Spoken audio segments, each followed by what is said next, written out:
श्रीराम समर्थ. परमात्म्यावर पूर्ण निष्ठा पाहिजे. आईकरता रडत असलेले मूल आई भेटल्याशिवाय रडणे थांबवत नाही.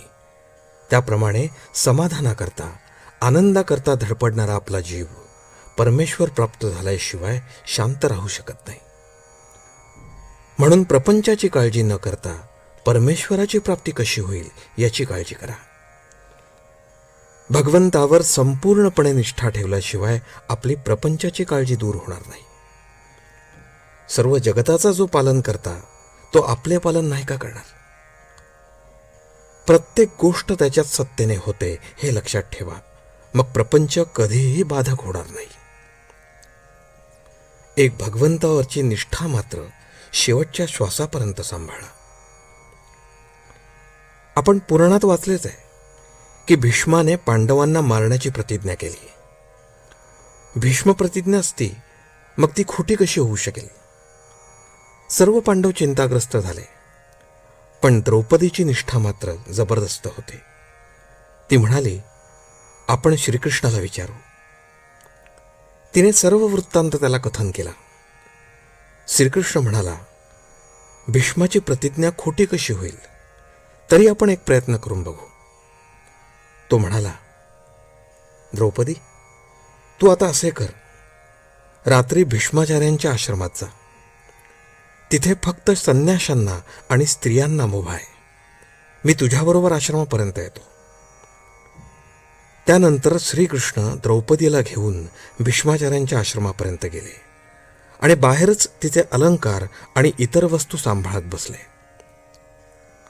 श्रीकृष्णाने तिला आत जाताना सांगितले की भीष्माचार्य आता झोपत आहेत. अशा वेळी तू आत जा आणि बांगड्या वाजवून नमस्कार कर. त्याप्रमाणे द्रौपदी आत गेली आणि बांगड्या वाजवून भीष्माचार्यांना तिने नमस्कार केला. त्यांनी लगेच तिला अखंड सौभाग्यवती भव म्हणून आशीर्वाद दिला. मग त्यांनी पाहिले तो द्रौपदी. तेव्हा ते म्हणाले, द्रौपदी, ही अक्कल तुझी खचित नव्हे.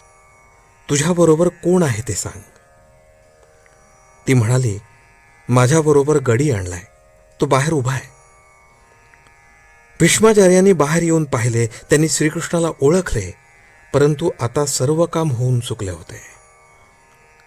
म्हणून म्हणतो, परमात्म्यावर पूर्ण निष्ठा पाहिजे. या निष्ठेच्या आड जर काही येत असेल तर तो म्हणजे आपला अभिमान. हा अभिमान सर्वांना घातक आहे. तो घालवण्यासाठीच परमात्म्याला वारंवार अवतार घेणे भाग पडले.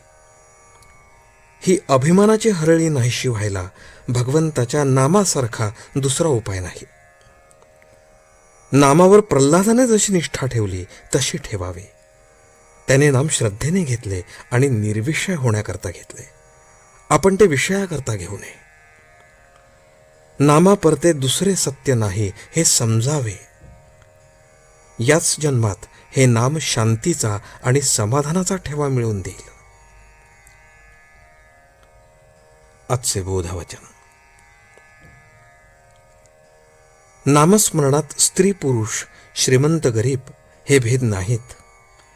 फक्त ते श्रद्धेने घेणे जरूर आहे. जानकी जीवन स्मरण. जय जय राम.